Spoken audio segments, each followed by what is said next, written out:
दोस्तों नमस्कार, my nation YouTube मंच पर आपका स्वागत है। दोस्तों, वाडिया हिमालय भूविज्ञान संस्थान के वैज्ञानिकों का ताज़ा शोध बताता है कि हिमालय की तलहटी में धरती को चीर देने वाले भूकंप भी पहले आ चुके हैं।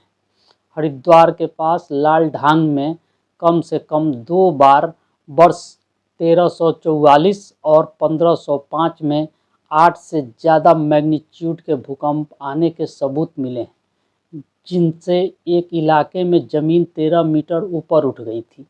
लाल ढांग से लेकर रामनगर, टनकपुर और नेपाल तक ज़मीन पर करीब 200 किलोमीटर लंबी दरार पड़ गई थी। तब अनगिनत लोग और घर इस भूकंप की भेंट चढ़े होंगे। हरिद्वार से नेपाल तक धरती पर पड़ी दरार के कारण प्राकृतिक स्वरूप में, विशेषकर जल स्रोतों में बड़ा बदलाव हुआ होगा।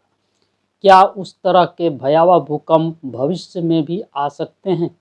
तब से अब तक करीब 1000 साल में जनसंख्या काफ़ी बढ़ चुकी है। पिछले 100 वर्ष में तो अंधाधुंध निर्माण हुए हैं, बहुमंजिला इमारतों का प्रचलन बढ़ा है। अब यदि 13वीं सदी जैसी शक्तिशाली भूकंप आया तो स्वाभाविक रूप से जनहानि कई गुना अधिक होगी। त्रासदी का अनुमान लगाना भी कठिन है।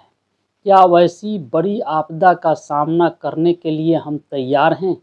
भूकंप कब, कहां और कितनी तीव्रता का आएगा, इसके पूर्वानुमान की तकनीक अभी तक उपलब्ध नहीं है। भूवैज्ञानिकों ने भूकंप के लिहाज से संवेदनशील क्षेत्रों की शिनाख्त अवश्य की है। भारत को 4 जोन में बांटा गया है। सबसे कम खतरे वाला इलाका जोन 2 कहलाता है। इसमें दक्षिण भारत आता है। जोन 3 में मध्य भारत को रखा गया है और जोन 4 तुलनात्मक रूप से ज़्यादातर खतरनाक है, जिसमें उत्तर प्रदेश का ज़्यादातर क्षेत्र, उत्तराखंड का निचला हिस्सा और दिल्ली शामिल है। सबसे खतरनाक जोन 5 में जम्मू कश्मीर, हिमाचल और उत्तराखंड आते हैं। बीते 125 साल के इतिहास पर नज़र डालने से पता चलता है कि भारत में सबसे शक्तिशाली 5 में से 4 भूकंप हिमालय या उसकी तलहटी से सटे राज्यों में आए। उत्तर भारत अत्यंत संवेदनशील है, पर 5वां बड़ा विनाशकारी भूकंप गुजरात के भुज में आने का मतलब है कि देश का पश्चिमी इलाका भी खतरे की जद में है।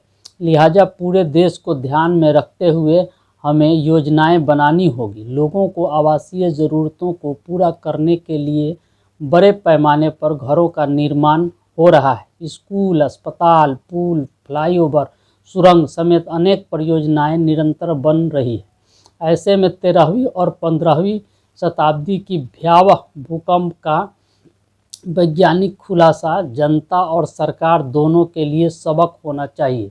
सड़कों के निर्माण के लिए बेतरतीब तरीके से पहाड़ काटे जा रहे हैं। कई जगह उनमें सुरंगें भी बनाई जा रही है। पहाड़ों पर 4-5 मंजिल तक निर्माण अब आम हो चुका है, पर उनमें भूकंप रोधी उपाय नहीं किए जा रहे हैं। प्राकृतिक आपदा के वक्त एक भवन गिरने का असर दूसरे पर और दूसरे का असर तीसरे पर आता है और एक के बाद एक मकान ज़मींदोज होते चले जाते हैं। इसी तरह मैदानी इलाकों में बनाई जा रही गगनचुंबी इमारतें यदि भूकंप रोधी क्षमता वाली नहीं होगी तो बड़े भूकंप की स्थिति में त्रासदी भयानक साबित हो सकती है। इसलिए लगातार भूकंप का सामना करने वाले जापान जैसे देशों से सीखा जा सकता है कि वहाँ जान माल की सुरक्षा कैसे सुनिश्चित की जाती है। अगर सीखना नहीं है तो फिर हमें खामियाजा भुगतने के लिए तैयार रहना होगा। बहुत बहुत धन्यवाद। बहुत बहुत धन्यवाद।